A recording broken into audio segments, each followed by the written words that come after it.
तो बच्चों दबाव समूह से एग्ज़ाम में 10 नंबर का एक क्वेश्चन और 5 नंबर का एक क्वेश्चन पूछा जाता है, यानी एक लॉन्ग और एक शॉर्ट। एग्ज़ाम के लिए बहुत महत्वपूर्ण टॉपिक है। देखते हैं कि दबाव समूह क्या है, उसके लक्षणों की व्याख्या कीजिए तथा राजनीतिक दल एवं दबाव समूह में अंतर क्या है। या तो प्रश्न इस प्रकार रहेगा, या फिर दबाव समूह से आप क्या समझते हैं, दबाव समूह की भूमिका की विवेचना कीजिए। या प्रश्न कुछ इस प्रकार रहेगा कि दबाव समूहों से आप क्या समझते हैं, लोकतांत्रिक प्रणालियों में उनकी तकनीक तथा भूमिका का वर्णन कीजिए। तो दबाव समूह के अर्थ में अनेक प्रकार के विद्वानों ने अनेक जो है मत दिए हैं, परंतु दबाव समूह के नामकरण को लेकर के विद्वानों ने 4 मत प्रस्तुत किए हैं। जो उनका पहला मत है, जिसे हम दबाव समूह के नाम से जानते हैं, तो पहले हम देखते हैं हित समूह क्या है। पहला है हित समूह। तो पहला मत है हित समूह के लिए आमंड रोमन, जो बड़े विद्वान हैं, कोकोविज और हिचनर और हर्बोल्ड आदि दार्शनिकों का मत है कि समूहों को हित समूह कहना चाहिए। यानी कोई भी समूह बन रहा है तो उसे हित समूह कहना ज़्यादा उचित रहेगा, जबकि दबाव समूह कहना उचित नहीं रहेगा। क्योंकि दबाव समूह कहे जाने से दबाव शब्द से, जो दबाव शब्द है, दबाव अनौचित्यपूर्ण दबाव का आभास होता है। इससे यह प्रतीत होता है कि सभी जगह हमेशा अपने हितों की पूर्ति के लिए आवश्यक रूप से अनुचित व असंवैधानिक साधनों को प्रयुक्त किया जाता है। यानी दबाव शब्द से यहाँ पर ये प्रॉब्लम है कि यहाँ पर हर कोई अगर दबाव समूह बनाने लगेगा तो चाहे आप भले कार्य कर रहे हों या हित में कर रहे हों या अहित में कर रहे हों या किसी का केवल निस्वार्थ भाव सेवा कर रहे हों, तो यहाँ से दबाव शब्द से एक विपरीत जो है विपरीत दबाव पड़ता है। यानी कि यहाँ पर विद्वानों का मानना है कि इसे दबाव समूह न करके हित समूह कहना ज़्यादा उचित होगा। दूसरा मत है लोगों का समूह कहना। तो बहुलतावादी दबाव समूह केवल समूह कहना पसंद करते हैं, यानी दबाव समूह न करके केवल आप समूह कहिए। तो दूसरा यहाँ पर जो उनका तर्क मिला है, मत मिला है, केवल समूह कहने का। उसके अनुसार संपूर्ण समाज समूह जन्य है तथा सभी प्रकार के समूहों का लक्ष्य प्रत्यक्ष या अप्रत्यक्ष रूप से अपने हितों को साधना है। इन हितों की पूर्ति के लिए विभिन्न प्रकार के प्रभाव प्रयुक्त होते हैं। इनका संबंध केवल सरकार से ही नहीं जोड़ा जा सकता। अनेक समूहों का सरकार से प्रत्यक्ष या अप्रत्यक्ष रूप से कोई संबंध नहीं होता है। अतः दबाव समूह के स्थान पर केवल समूह शब्द का उपयोग करना ही चाहिए। यानी कि बहुत से ऐसे समूह बन जाते हैं जिनसे सरकार को लेना देना नहीं होता है, तो इसको हम समूह कहना ज़्यादा पसंद करते हैं, न कि दबाव समूह। तो इसका 2 मत है, यानी नामकरण को लेकर के पहले मत में कहा गया है कि इसे हित समूह कहा जाए, दूसरे मत में कहा गया है कि इसे केवल समूह कहा जाए। और तीसरा जो मत है, आप इसे दीर्घ संघ या राजनीतिक समूह। तो कुछ विचारकों ने दबाव समूह के स्थान पर लाबी या दीर्घा संघ तथा राजनीतिक समूह आदि शब्दों का प्रयोग करने की सुझाव दिए हैं। और चौथा मत है कि आप इसे दबाव समूह ही कहें। तो हित समूह एवं दबाव समूह, जीन ब्लोडेन, रॉबर्ट सी बोन, माइनर विन तथा S.E. फाइनर आदि विद्वान दबाव समूह व हित समूह का एक दूसरे के स्थान पर प्रयोग करते हैं। यानी कि आप चाहे इसे हित समूह कहो चाहे दबाव समूह कहो, बात इनके लिए एक ही है। रॉबर्ट सी बोन के अनुसार हित समूह के अध्येता हित समूह व दबाव समूहों में इस आधार पर अंतर करते हैं कि हित समूह अनुनय तथा दबाव समूह दबाव के साधनों का प्रयोग करते हैं। यदि आप हित समूह कहते हैं तो आप किसी अनुनय भी नहीं कर रहे हैं, आप उनसे आज्ञा ले रहे हैं, जबकि दबाव समूह में बातें वही हैं, केवल यहाँ पर प्रेशर दिया जा रहा है, यहाँ पर अनुनय या विनय नहीं करना है। अब चलते हैं आगे टॉपिक पर कि हित समूह और दबाव समूह में परिचय क्या है, यानी कि इनका आपस में रिलेशन क्या है।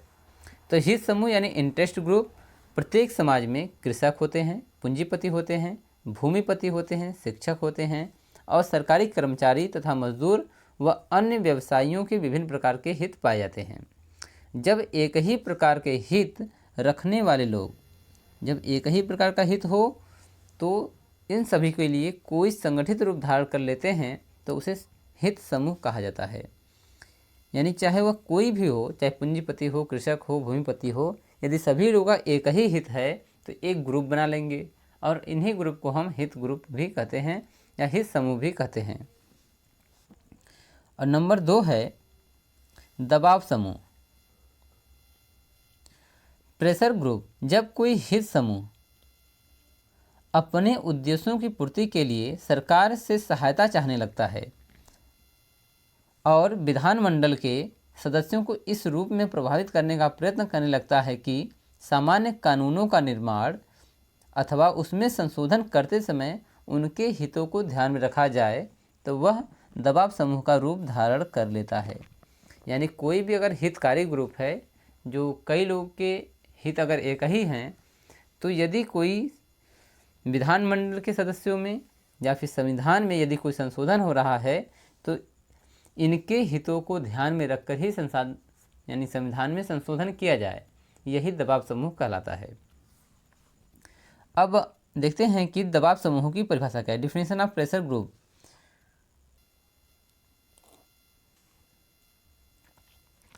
तो दबाव समूह संगठनों के रूप में है, यानी दबाव समूह जो संगठनों के रूप है जो किसी देश की राजनीतिक या प्रशासनिक व्यवस्था से लाभ निकालने और अपने स्वयं के हितों को आगे बढ़ाने के लिए दबाव डालते हैं। तो ऐसे संगठन जो राजनीतिक या प्रशासनिक व्यवस्था से अपने लाभ निकालने, अपने स्वयं के हितों को आगे बढ़ाने के लिए दबाव डालते हैं, दबाव समूह कहलाते हैं। दबाव समूह शब्द किसी भी हित समूह को संदर्भित करता है जिसके सदस्य अपने साझा सामान्य गुणों के कारण अन्य समूहों और राजनीतिक प्रक्रिया पर दबाव डालते हैं। जाति आधारित दबाव समूह एक विशेष जाति से उत्पन्न होते हैं और अपनी सामाजिक राजनीतिक मांगों के पक्ष में सरकारी नीतियों को प्रभावित करते हैं। यानी कि यहाँ पर जो दबाव है एक टाइप के नहीं है, अलग अलग क्षेत्र में अलग अलग दबाव समूह हो सकते हैं। तो जाति विशेष के लिए अलग है, व्यापार के लिए अलग होगा, व्यवसायों के लिए अलग होगा, हर टाइप के अलग अलग जो है समूह हैं, उस हिसाब से दबाव समूह अलग अलग बन जाते हैं। तो यानी कि दबाव समूह जो है, दबाव समूह के संबंध में संविधान में कोई स्पष्ट प्रावधान नहीं है। संविधान में ये नहीं कहा गया कि आप दबाव समूह बनाइए, परंतु फिर भी अगर यह समाज में व्याप्त हैं तो इसका कारण है अनुच्छेद 19, जो 19वां अनुच्छेद है। इसी के कारण जो है दबाव समूह बनते हैं, क्योंकि जो नागरिक को संघ और संघ बनाने का अधिकार देता है, यानी कि किसी भी इंसान को संघ बनाने, ग्रुप बनाने का अधिकार देता है, इसी कारण से दबाव समूह अस्तित्व में आते हैं। विभिन्न विद्वानों द्वारा दबाव समूह की निम्नलिखित परिभाषाएं दी गई हैं। तो अलग अलग वैज्ञानिकों ने, अलग अलग जो है विद्वानों ने अलग अलग दबाव समूह के परिभाषा दिए हैं, जिसमें पहला है आमंड तथा पावेल। हित समूह अथवा दबाव समूह से हमारा तात्पर्य ऐसे व्यक्तियों के समूह से है जो किसी विशेष हित अथवा लाभ के लिए परस्पर मिले हों और उनमें उन हितों के संबंध में चेतना हो। यानी कि आमंड और पावेल कहते हैं कि जो व्यक्ति एक ग्रुप बनाए हैं, इनके हित हों, खास तौर पर विशेष हित और लाभ के लिए एक दूसरे से मिले हों और इन हितों के संबंध में जो ग्रुप बनता है उसे हित समूह या दबाव समूह कहा जाता है। दूसरे विद्वान हैं C.H. ढिल्लो के अनुसार साधारण शब्दों में समान हित वाले व्यक्तियों के समूह को हित समूह कहते हैं। यानी एक ही हित हो, कई लोग हों, तो ऐसे समूह को हित समूह कहा जाता है। जब वे अपने लाभ की प्राप्ति के लिए सरकारी सहायता प्राप्त करते हैं तो दबाव समूह का रूप धारण कर लेते हैं। यानी कि हित अगर सबका एक ही हो जिसके कारण से सरकार पर दबाव डालें तो इसे कहते हैं दबाव समूह। तीसरे विद्वान हैं ऐसी फाइनर। इनके अनुसार दबाव समूह बिना नाम के साम्राज्य है, यानी दबाव समूह का कोई नाम नहीं होता है, जो सरकार के राजनीतिक स्वरूप की चिंता की किए बिना राजनीतिक दलों और नौकरशाही में सौदेबाजी करते हैं। यानी कि ये जो दबाव समूह होते हैं राजनीतिक दलों और नौकरशाही से सौदेबाजी करते हैं। नंबर 4 है रॉबर्ट ए डहल के अनुसार दबाव समूह या हित समूह ऐसा समुदाय है जो कि राज्य द्वारा अपने सदस्यों के लिए लाभदायक नीतियां अपनाए जाने का प्रयत्न करता है। तो रॉबर्ट डहल कहते हैं कि दबाव समूह या हित समूह ऐसा समुदाय है, ऐसा ग्रुप है जो कि राज्य द्वारा अपने सदस्यों के लाभ के लिए नीतियां बनाए जाने का प्रयत्न करता है। और 5वें विद्वान हैं बीके गोखले। दबाव समूह सार्वजनिक नीतियों को प्रभावित करती है। यानी गोखले जी का कहना है कि जो सार्वजनिक नीतियां हैं इनको प्रभावित करने वाली निजी समुदाय है। तो यहाँ पर जो दबाव समूह है इनको यहाँ पर निजी यानी प्राइवेट माना गया है। इन समूहों का उद्देश्य सरकार को प्रभावित करके अपने हितों को बनाए रखना होता है। यानी दबाव समूह में जो भी ग्रुप में लोग इकट्ठा होते हैं, यदि इनका फ़ायदा होता है तो यह संगठन टूट जाएगा। यदि जैसे ही इनकी कोई मांगे पूरी नहीं होंगी तो ये फिर से एकजुट हो जाते हैं। अब देखते हैं कि दबाव समूह के कार्य क्या हैं। तो पहला कार्य होता है दबाव समूह का शासन के लिए सूचनाएं एकत्र करना। तो जरूरी नहीं है कि दबाव समूह हमेशा शासन व्यवस्था के विरुद्ध ही हो, कभी कभी शासन व्यवस्था के साथ भी होते हैं। तो शासन को सुचारू रूप से चलाने के लिए प्रत्येक देश की सरकार तथा शासन के पास आवश्यक सूचनाएं पर्याप्त मात्रा में होनी चाहिए। यदि आप किसी राष्ट्र के निर्माता हैं या फिर आप वहाँ के राष्ट्राध्यक्ष हैं तो आपको सूचनाएं प्राप्त होनी चाहिए। शासन की सूचनाओं के गैर सरकारी स्रोत के रूप में दबाव समूह महत्वपूर्ण भूमिका निभाते हैं। यदि शासन की सूचनाओं को गैर सरकारी स्रोत के रूप में, गैर सरकारी मतलब जो सरकारी न हो, दबाव समूह महत्वपूर्ण भूमिका निभाते हैं और दबाव समूह के आंकड़े एकत्र करते रहते हैं तथा उन्हें सरकार को पहुंचाते हैं। तो जो दबाव समूह है जो सरकार के पक्ष में काम करते हैं वह आंकड़े इकट्ठा कर करके अपने सरकार को रिपोर्ट करते रहते हैं। तो यहाँ पर है शासन के द्वारा सूचनाएं एकत्र करना। दूसरा है सरकार की निरंकुशता को सीमित करना, यह विपरीत में काम करेंगे। तो दबाव समूह अपने साधनों द्वारा केंद्रीकरण की प्रवृत्ति के कारण सरकार की बढ़ती हुई निरंकुशता को सीमित करते हैं। यानी कि अगर कोई सरकार केंद्रीकरण के अंतर्गत यदि निरंकुश हो रही है तो दबाव समूह जो है उस निरंकुशता को कम कर देते हैं। तीसरा महत्वपूर्ण जो है कार्य है लोकतांत्रिक प्रक्रिया की अभिव्यक्ति के साधन। तो दबाव समूह को लोकतंत्र की अभिव्यक्ति का साधन माना जाता है। दबाव समूह विभिन्न तरीकों से अपनी मांगे मनवाने का प्रयास करते हैं। जनता को शिक्षित करके, आंकड़े एकत्रित करके, नीति निर्माताओं के पास आवश्यक सूचना पहुंचाकर अपनी अभिष्ट की प्राप्ति करना आज लोकतांत्रिक प्रक्रिया का अंग बन गया है। नंबर 4 जो है कार्य है दबाव समूह का व्यक्ति और सरकार के मध्य संचार के साधन। यानी कि व्यक्ति विशेष या फिर सरकार के बीच में जो एक पुल बनता है वह दबाव समूह का कार्य करता है। तो लोकतांत्रिक व्यवस्था में दबाव समूह व्यक्तिगत हितों का राष्ट्रीय हितों के साथ सामंजस्य स्थापित करते हैं। यह जनता और सरकार के मध्य संचार साधन का कार्य करते हैं। यानी सरकार और जनता के बीच में एक पुल के रूप में कार्य करते हैं, जिनमें कि इनका खुद का भी लाभ होता है और जनता का भी लाभ होता है। और नंबर 5 है विधानमंडल के पीछे विधानमंडल का कार्य। यानी कहने का तात्पर्य है कि एक तो विधानमंडल के अंदर बैठक बैठती है, एक बैठक बाहर भी बैठती है जो इनकी नीतियों का या तो विरोध करेगी या तो समर्थन करेगी। तो दबाव समूह विधि निर्माण में सांसदों विधायकों की सहायता करते हैं। अपनी विशेषज्ञता के कारण यह विधि निर्माण समिति के सदस्यों को आवश्यक परामर्श देते हैं। इनके परामर्श वह सहायता के कारण ही विधानमंडल के पीछे विधानमंडल कहा जाने लगा है। यानी कि दबाव समूह जो है, जब भी संविधान की रचना होती है या फिर उसमें संशोधन होता है, तो यह संविधान में न होते हुए भी वहाँ के सांसदों को, विधायकों को यह रिपोर्ट करते हैं, उनको समझाते हैं, जिससे कि विधानमंडल में जो भी परामर्श होते हैं या फिर जो भी निर्माण हो रहा है उसमें संशोधन किया जाता है। अब देखते हैं दबाव समूह के गुण क्या हैं। तो पहला गुण है हितों के प्रति लोकमत का निर्माण। यानी हित अगर है तो लोग इकट्ठा हो जाएंगे, अगर एक ही जैसा हित है तो सब लोग इकट्ठा हो जाएंगे।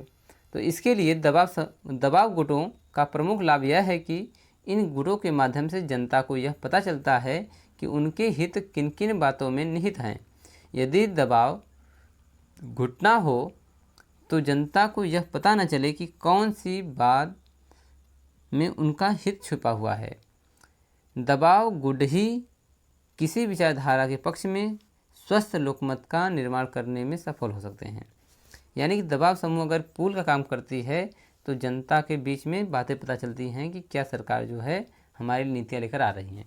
यदि दबाव समूह न होते तो लोकमत का निर्माण कैसे हो रहा होता है ये उनको पता ही नहीं होता। आगे है नंबर 2, दूसरा गुण है हितों के रक्षार्थ सरकार को सचेत करना। तो दबाव गुट सदैव ही, अब यहाँ पर जो दबाव समूह है सदैव ही अपने हितों के लिए सरकार से मांग करते हैं कि यह दबाव सरकार के हितों की पूर्ति के लिए सदैव जागृत कर सकते हैं। यदि सरकार इनके हितों की प्रति उपेक्षा करती है तो वह हड़ताल या विरोध प्रदर्शन आदि का सहारा लेकर सरकार को हितों की पूर्ति करने के लिए विवश करते हैं। इन दबाव गुटों की ऐसी कार्रवाइयों के कारण सरकार सदैव जागरूक रहती है, इसलिए दबाव गुटों को सरकार की जागृति का साधन माना जाता है। तो दबाव समूह जो है हमेशा हिंसक विपरीत के नहीं होते हैं। यदि इनको अपनी मांगे मनवाना होता है सरकार से तो यह क्या करते हैं, यह सरकार इनके हितों की यदि उपेक्षा करती है या नहीं मानती है तो हड़ताल करते हैं, विरोध करते हैं, प्रदर्शन करते हैं। जैसा कि अभी हुआ था कि विद्युत विभाग वाले जो हैं ये अपने हितों के लिए हड़ताल पर चले गए थे, जिससे कि 2-3 दिनों तक बिजली नहीं आई थी। तो यह भी एक गुट ही था। नंबर 2 है, दूसरा गुण है सरकार के अत्याचारों का विरोध। तो दबाव समूह क्या करते हैं, सरकार की नीतियां अगर विरुद्ध हैं इनके तो यह इनका विरोध भी करते हैं। तो दबाव समूह सरकार के अत्याचारों को से जनता की रक्षा करते हैं। यदि कोई सरकार दबाव गुटों के हितों के विरुद्ध कार्य करती है तो दबाव गुट उस सरकार के विरुद्ध हड़ताल या विरोध प्रदर्शन करते हैं। इस प्रकार सरकार की निरंकुशता का अंत करते हैं। तो यहाँ दबाव गुट होना चाहिए, ठीक है, गुट। तो जो दबाव गुट होते हैं वह सरकार के अत्याचारों से जनता की सुरक्षा करते हैं। तो सरकार जो है दबाव गुटों के हितों को अगर विरुद्ध कार्य करती है तो दबाव गुट जो हैं उस सरकार के विरुद्ध हड़ताल, विरोध प्रदर्शन जारी करते हैं, जिससे सरकार की निरंकुशता भंग हो जाती है। चौथा महत्वपूर्ण गुण है संगठन की भावना को दृढ़ करना। यानी संगठन बनाना मतलब कि एक जो है एक ग्रुप बनाना। दबाव गुटों का अपना एक ग्रेड संगठन होता है। इस संगठन से प्रभावित होकर समाज के अन्य समूह में संगठित होने लगते हैं और इस प्रकार दबाव गुट समाज के विभिन्न समूहों को संगठित करने के लिए प्रेरित करता है। तो दबाव गुटों का अपना एक ग्रेड होता है और इस संगठन से प्रभावित होकर समाज के अन्य समूह में संगठित होने लगते हैं। इस प्रकार दबाव गुट समाज के विभिन्न समूहों को संगठित होने के लिए प्रेरित करते हैं। अब पांचवा जो गुण है विशेष वर्गों का हित साधन। दबाव गुट का संबंध किसी न किसी विशिष्ट सामाजिक वर्ग से होता है। इन विशिष्ट सामाजिक वर्गों के हितों की सुरक्षा इन्हीं गुटों के कारण संभव होती है। अब देखते हैं दोष क्या हैं, दबाव समूह के दोष क्या हैं। पहला है भ्रष्टाचार को प्रोत्साहन। तो दबाव गुट जो है समाज में अपने स्वास्थ्य की पूर्ति के लिए यानी अपने लाभ के लिए भारतीय भारतीय के अनुचित साधनों का प्रयोग करके भ्रष्टाचार को बढ़ावा देते हैं। इस प्रकार भ्रष्टाचार की वृद्धि के कारण समाज में अनेक प्रकार के दोष उत्पन्न हो जाते हैं। दूसरा है सामाजिक अशांति का जन्म, यानी अशांति फैलाते हैं। दबाव गुटों के कारण समाज में विभिन्नता रखने वाले विभिन्न समूहों में विभाजित हो जाता है। विभिन्न समूह अपने अपने स्वार्थों को पूरा करने के लिए परस्पर लड़ते रहते हैं, इसलिए समाज में अशांति की स्थिति उत्पन्न हो जाती है। इस दृष्टि से यह कहना भी अनुचित होना होगा कि दबाव गुटों के कारण सामाजिक अशांति का जन्म होता है।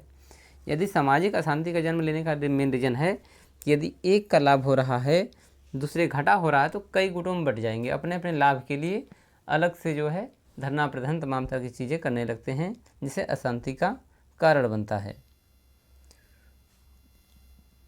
तीसरा दोष है सरकार के कार्यों में बाधा। यदि दबाव जो समूह है, यदि वह ज़्यादा ही प्रदान करेंगे तो सरकारें अपने काम नहीं कर पाती हैं। तो दबाव गुट राष्ट्र की प्रगति में भी बाधक सिद्ध होती है, क्योंकि यह संसद के विधि निर्माण संबंधी कार्यों में बाधा डालती है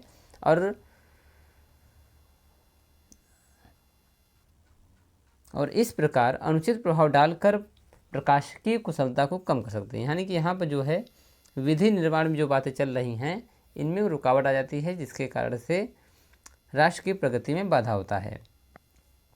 पांचवा जो दोष है अंतर्राष्ट्रीय में बाधक, यानी अंतर्राष्ट्रीय कोई अगर चल रहा है कोई विशेष कार्यक्रम तो इसमें बाधा आती है। अनेक बार दबाव समूह अंतर्राष्ट्रीय हितों की हानि पहुंचाने का भी आधार बन सकते हैं। इस प्रकार अंतर्राष्ट्रीय हितों में बाधक होते हैं। अब देखते हैं कि औपचारिक दबाव समूह भारत में निम्न प्रकार के हैं, यानी कि भारत में कई प्रकार के दबाव समूह पाए जाते हैं। तो पहला है व्यवसाय संबंधी, तो जैसे फिक्की, एसोचैम और एमओ आदि जो हैं ये व्यवसाय संबंधी समूह हैं। तो फिक्की जो है यह उद्योगों के लिए खास तौर पर कार्य करता है। यह 90 के दशक में जो है स्टार्ट हुआ था।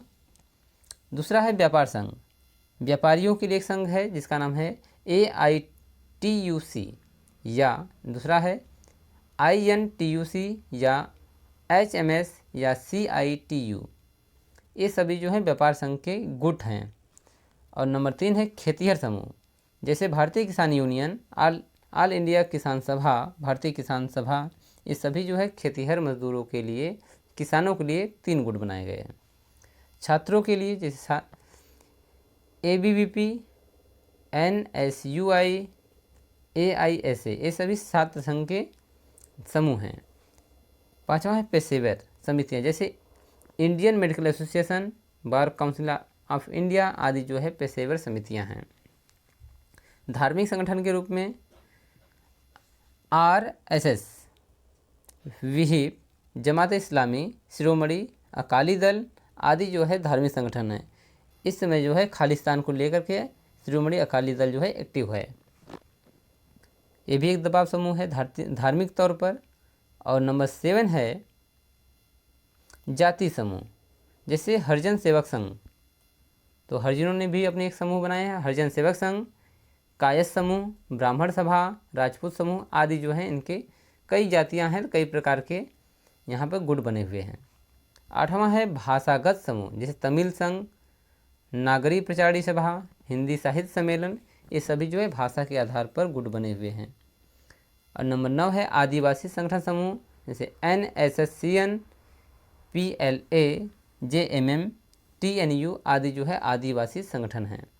और 10वां जो है विचारधारा समूह, जैसे अम्बेडकरवादी, गांधीवादी, पर्यावरणवादी आदि सभी जो है विचारधारा समूह में आते हैं। अब देखते हैं दबाव समूह के साधन क्या हैं, एक कैसे अपना प्रचार प्रसार करते हैं। तो पहला है प्रचार प्रसार, यानी कि दबाव समूह जो है इनका साधन है कि जनता के बीच में कैसे बातों को फैलाएंगे। तो प्रचार करते हैं, पंपलेट छपवाते हैं, टीवी बोलते हैं, माइक लगा सभाएं करते हैं, जिससे कि एक अपनी बातों को दूर तक फैलाते हैं। दूसरा साधन है शांतिपूर्ण आंदोलन, जाकर कहीं धरने बैठ जाएंगे, अनशन करेंगे, तो शांतिपूर्ण बातों के माध्यम से भी या फिर धरना करके भी ये लोग अपनी बातों को जनता के पास पहुंचाते हैं। इनका तीसरा साधन है हिंसा एवं तोड़फोड़, यदि इनके खिलाफ जो है यदि कोई कानून पारित होता है तो यह सड़कों पर उतर कर तोड़फोड़ करेंगे। तो इस प्रकार जो है हिंसा का भी सहारा लेते हैं, तो इनका साधन है। और चौथा है अनैतिक साधन। तो अनैतिक साधन में इसलिए अपनाया गया है क्योंकि यहाँ पर जो दबाव समूह हैं, इस सरकार और उनके विभिन्न प्रकार के जो नौकरशाही हैं, इनसे संपर्क में रहते हैं। तो इनका काम होता है रिश्वत लेना, रिश्वत देना, पहुंचाना। इस प्रकार जो है ये अनैतिक साधनों का भी प्रयोग करते हैं।